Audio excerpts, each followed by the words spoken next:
Velkommen til APPETIZE Podcast.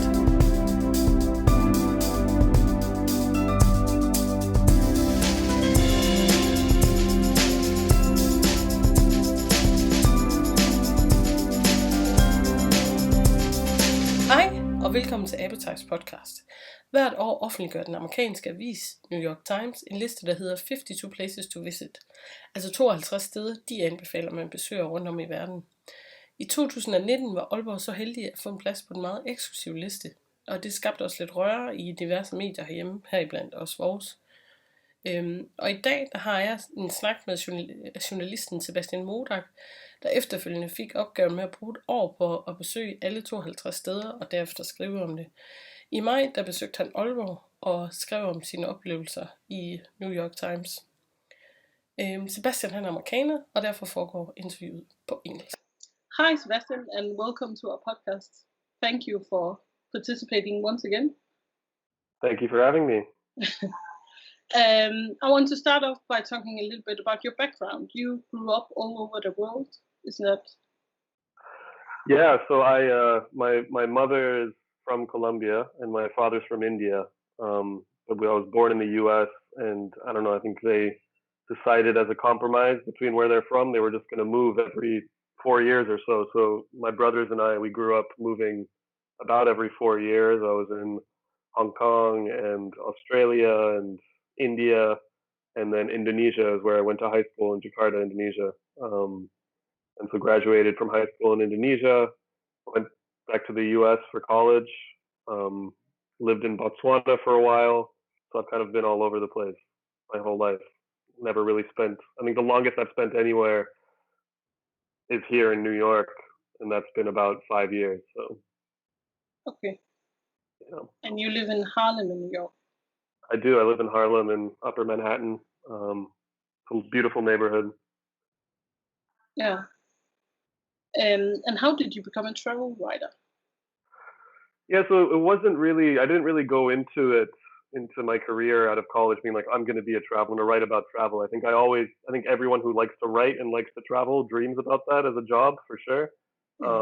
But I didn't really do it very intentionally.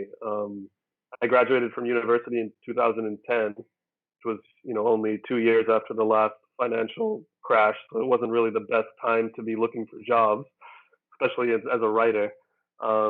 So I kind of just stumbled into it over time. I worked for a while doing more kind of academic writing. I worked at a university in Boston. I spent about 2 years there doing academic writing about international development and things like that. And then I ended up doing a fellowship. I got selected to do this project about hip hop music in Botswana. So I moved to Botswana and lived there for a year, just hanging out with musicians and rappers and documenting their lives and what they were doing. And that was maybe my first real intro into kind of journalism, international journalism, because I was out in the field, meeting people, doing interviews. I was also doing a lot of video work, which was new to me. And from there, after that, I moved to New York without really having any plans. I kept on doing stuff in television. I was a producer at MTV for a little while. We did a documentary series about music and protests around the world. So again, it was like internationally based and it was journalism, but it wasn't really travel writing. It wasn't until after that show that I got my first kind of real travel writing job, and that was at Condé Nast Traveler. And kind of got lucky with a job there after my experiences around the world. And then that's kind of when I got the real bug. So I was there for about 3 years, working on staff at this magazine, and then the job ended and I got this dream job afterwards at the New York Times.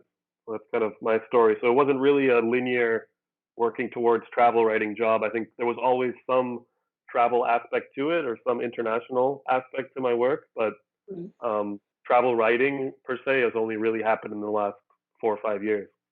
Okay. But you had the perfect upbringing for it.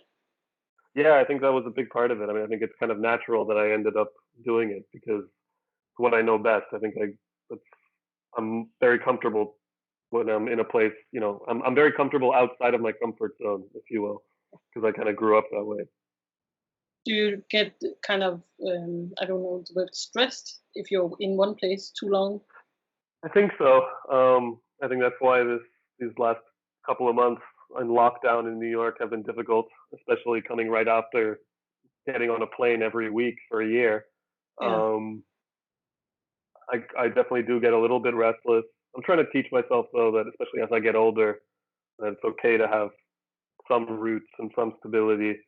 My girlfriend, my partner, teaching me a lot about that too. You know, telling me it's okay to stay still for a while. Um, but I definitely do get I definitely right now I really have the itch to get moving, go somewhere new, or go back to somewhere that I'd been before. A friend that I made in Aalborg actually, um, she invited me to her 50th birthday party in April, which of course was canceled because of coronavirus. Um, but I hope to get back there, and everywhere else to reconnect with all the friends that I made last year. Yeah. How did you meet, for example, Kit, which you met in Aalborg, whom you met here in Aalborg? How did you get in contact with her? Yeah, so I mean, in general, it changed. It was different from place to place. Sometimes it really was just like meeting somebody at a bar or at a cafe. I think when you're traveling alone, it's really easy to meet people, especially if you're kind of looking lost and out of place, like I was in most places that I went to. People will just be curious about what you're doing there. In Kit's case, though, it was very strict. Like it was a friend, someone who I haven't talked to in maybe I don't know 15 years.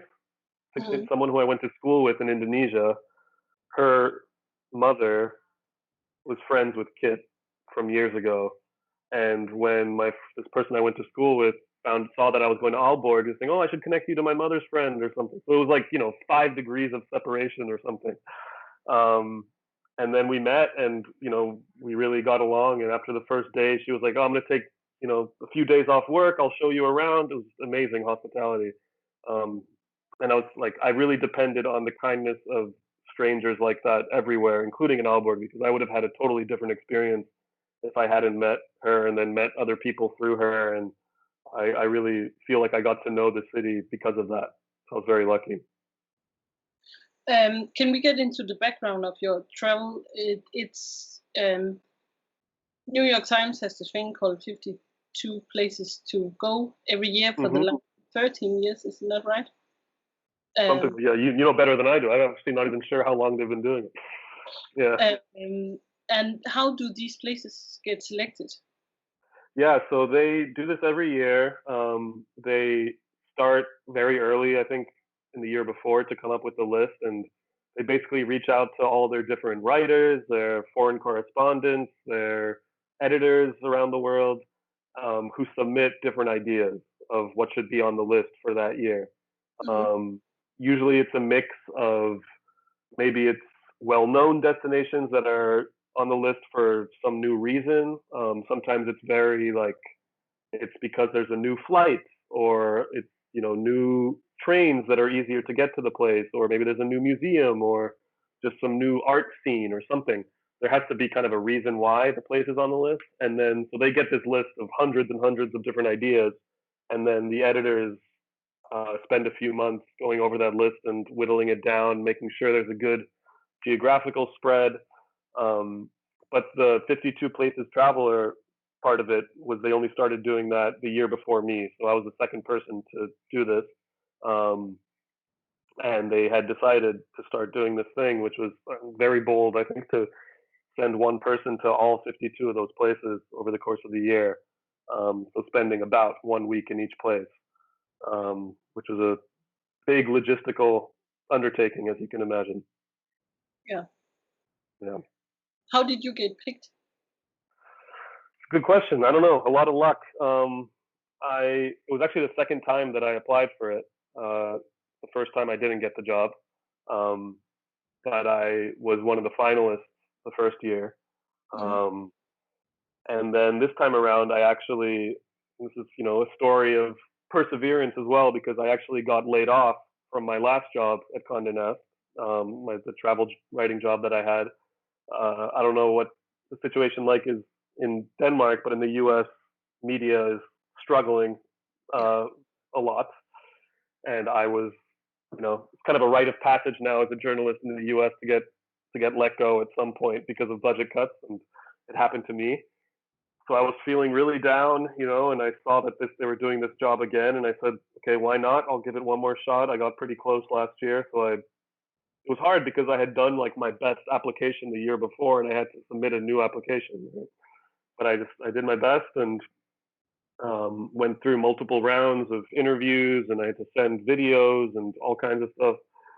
And then almost like the same day to the same year, I got an email from one of the managing editors of the New York Times. That was almost the same email that she had sent the year before when she told me that I hadn't got the job. It just said, hey, do you have a second to talk? And I was like, oh, here we go again. She's going to call. Here we go. Deja vu. But this time she called me and said I did get the job. And that was like a couple of weeks before Christmas, I think. It was in December at some point. And then I left 3 weeks later. I had to pack my bags and start the trip. And I got the job without, I accepted the job without even knowing where I was going because the list hadn't been released yet. So I didn't even find out where I was going until the New York Times, they ran this introduction article to me, basically talking about the project. It was like an interview, and one of the questions was, which place are you most excited to go to on the list? And I wrote back to the editor and I said, I don't know the list yet. And she was like, oh, really? Wait, what? Oh, here you go. She sent me like a spreadsheet. So that was like my first moment where I was like, wow, I'm really going to all these places this year. And then, a couple of weeks later, I packed my bags and I went to Puerto Rico, which was my first place, and then was on the road the whole year. I was back in New York twice. Once because New York was on the list. So I spent a week in New York writing about New York. And then once for about another week because I was coming from Europe to Brazil. So I had to fly through New York.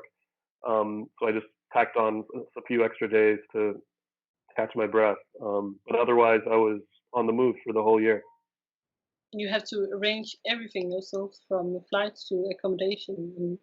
Yeah, so I had some help. There was kind of an editorial assistant at the New York Times who helped me with some of the planning, which was really, really great because if I did all the logistics, I would have no time to do anything else. If I spend all day looking for flights and hotels and everything else. So thankfully, I had some help from someone at the New York Times who would like send me different options for hotels or whatever, and options for flights, and then I'd say, let's do this. The travel booking company, Kayak, helped us kind of come up with the route.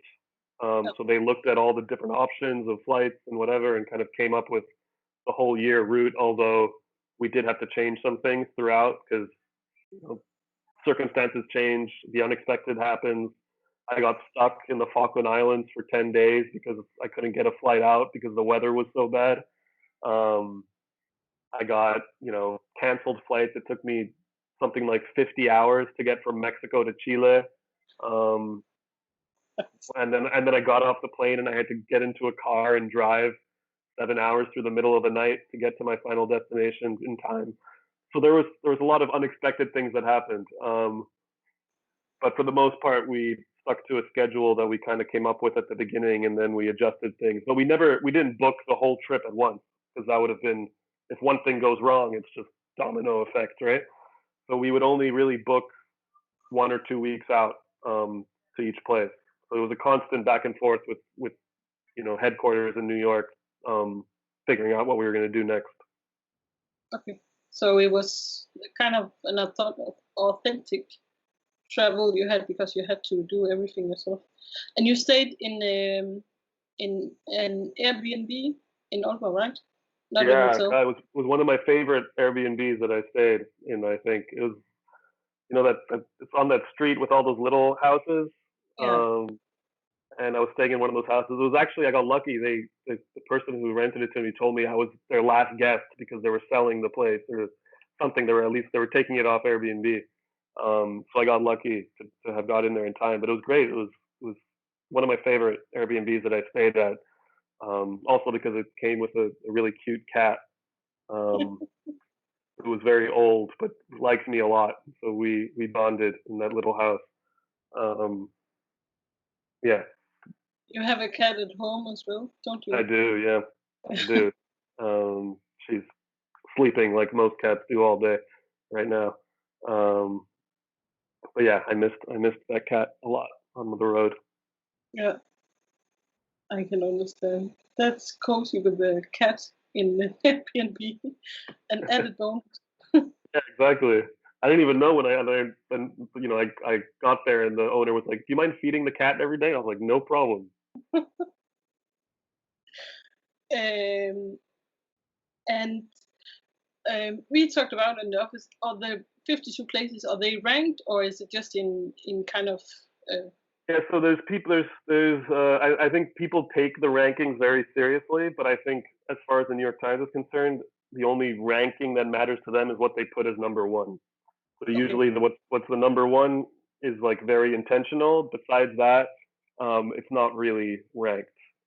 Usually, they just want to make sure it's not, that there's a nice mix geographically when you're going down the list, and it's not all of Europe and all of Asia and whatever else. But usually, it's just number one. So like Puerto Rico was number one last year because of a few years after the hurricane and kind of the island was kind of getting back on its feet. This year it was Washington D.C. because of the elections, but also the anniversary of women's suffrage in the U.S. So there's a lot of events going on, or at least there were going to be a lot of events. Now I'm sure they're all canceled. So yeah, it's really just the number one. Besides that, it's kind of a mix. yeah. Okay, because I think a lot of Danish media misunderstood and we took our eighth place on the list. Yeah, I mean, I think it's fine. I think they understand that people are gonna, if they're in high in the rankings, they're gonna say so, which is it's fine. I don't see why not. We were very complimented just to be noticed. Did you know anything about Aalborg or Denmark before you went? Nothing. I mean, I knew about. I had never been before. In fact, I had never. I've traveled a lot before this trip. I had been to I don't know over 50 countries or 60 countries or something. But I had never made it to northern like Scandinavia at all. So this was my first time. I knew about Copenhagen, obviously. I think it's such a popular tourist place that I had heard a lot about it, but I knew nothing about Aalborg. And I remember I spent one night in Copenhagen on my way in because I took the train up from to Aalborg, and I loved Copenhagen. And I was like, oh, I wish I could just spend more time here. Like, there's so much to see here. I love this city. But then I got to Aalborg and I was like, this is amazing. Like, one, there's not a lot of tourists. Felt like I could really get to know the city.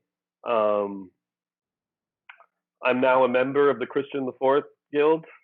So there's a lot of really, and people were just so friendly and so welcoming. And I mean, I don't know if you want to thank me or be mad at me for blame me for this, but I was at the New York Times travel show at the beginning of the year, and there was somebody from Visit Denmark who was there, who approached me because she recognized me, and she told me that after my article came out, like the number of American tourists went up like 150% or something, like over the course of a month or something, which is crazy. That's a lot of responsibility on my shoulders, and I'm sorry if suddenly you're dealing with all these obnoxious Americans. But hopefully people are being nice and respectful and responsible travelers when they come there.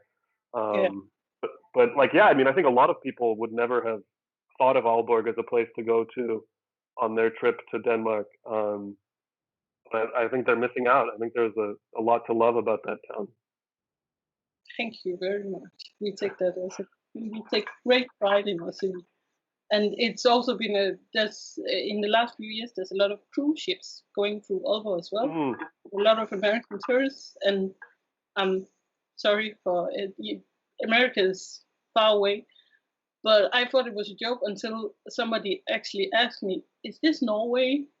Kind of like, are you serious? It's a city in either Sweden or Norway, and it really isn't because we are small and yeah. So I don't think cruise tourist is the best. No, I hope it's more people like me who really, Yeah, come on the train and feel like they're part of the city for a while and not just for a couple of hours. yeah, it's been a great advertisement for us, and we are very honored and proud that you could visit us. Good. I'm glad. I'm glad you're not mad at me for No, no, revealing the big secret. no, we want to show it off. So, Good. especially now, I just have to check my list if there's something I forgotten. Um, and you ended up visiting 51 places because of Iran. What happened with Iran? Yeah, it was really sad. I mean, I was talking about earlier about how when I got the job, they were asking me which place I was most excited for, and Iran was my answer because I just never thought I'd be able to, as an American citizen, that I'd ever be able to get there. But things had looked like they were opening up. There were tours that I could join. We always knew it would be a little bit tricky as a journalist, uh, navigating the visas and things to get into Iran. And then our president started another fight, and things got more complicated. And by about March or so, when I would have been, like, I think originally on my schedule I was going to go to Iran in April or something like that. Um, we just had to. They talked to they were talking to the security team at the New York Times, and they were just saying it's just not one. It's not safe right now for American journalists. Two, the likelihood that I would get even they'd give me a visa is close to zero. Well, as soon as I told them I'm an American journalist, it's no, you're a spy. Um, and if I went in as a tourist with a tourist visa and they found out I was a journalist, I'd get into a whole lot of trouble. So they just decided just wasn't safe, and we had to just cancel it. We were trying to figure out other ways. Maybe there was like other parts, because there's some parts of the country that you can get to that are more like free trade regions and stuff close to Dubai and things like that. Maybe I can at least get onto the soil and write about it, but it was just turning out impossible. It was just too unsafe at the time, and I think it's gotten even worse since then. So Yeah. Um, it was sad because it just goes to show the disconnect between what our political leaders do and what the people on the ground are thinking. Because I got hundreds and hundreds of messages on Instagram from Iranians in Iran when the list first came out and they saw that I was going to go, just saying like, "We welcome you to my country. Please come stay at my house. Like, come. I'll drive you around the country." Just people offering this amazing generosity and hospitality. And then because of politics, they couldn't come. I hope yeah. to get there one day. Now I have all these kind of online friends um, who have offered up their homes to me, basically. So hopefully I can take them up on that one day. It sounds like that may be the biggest lesson. I think you might have learned it before, but that traveling the world, that people are generally nice, and politics is in another world. Yeah, no, I think that was a huge lesson. I mean, I think sometimes politics came up. A lot of people were curious about what's going on in my own country for good reason. But it never became the issue, right? We'd talk about it. Even if we disagreed, I met in places like Uzbekistan or Georgia. You talk to the older generation and they're all, very pro Putin, and they miss the days of the Soviet Union. And, it's just like this very old school way of thinking, which isn't necessarily aligned with my politics per se. But it didn't matter. Like, we would just exchange ideas. We'd understand that we have different perspectives, and then we'd share a drink and laugh and make connections that were beyond that. And I think that was one of my biggest lessons from the year, is that, I mean, it seems like an obvious and a simple thing to say, but it's true that just more people in the world are good than are bad. The likelihood that someone you're talking to is good at heart is much higher than that they're out to get you. And I think sometimes travelers can go into situations kind of with already distrusting people. They think that someone's out to get them, or they're trying to swindle some more money from them, or they're trying to cheat them or something. And if you go in with that attitude, like, you're not going to create these connections that are lasting. And I say that also understanding that I did this from a very privileged position, being like a straight 6'2" man doing this trip. Very different from, being part of the LGBT community, or being a woman, or, things where it could have been it's much more difficult, and you have to think about things that I didn't have to think about. So I do understand that I come from a position of privilege in talking about my experience, but I do still believe that overall, you're going to find that strangers want to help you more than they want to hurt you. Yeah. Yeah, that's a very good point. How did you avoid getting fatigued from visiting so many places? I didn't. I was exhausted for a year. Well, no, I think it was a mix. I mean, it was tiring. It was people's first reaction when they hear about what I did. It's, dream job, wow, which 100% true. Dream job, incredible opportunity. I feel like the luckiest person alive to have done it. But it was also the most tiring thing I've ever done. I mean, I was exhausted for a year, basically. And when people ask about how did you deal with jet lag, it's like I didn't have to, because I was always tired. So as soon as I could go to sleep, I would fall asleep. As soon as my head hit a pillow, I was asleep, no matter where I was, on a plane or wherever. But I don't know. I think we're very adaptable creatures, and I think within the first few months, it just became like a new normal, a very strange, but a very, like, I got used to it, new normal.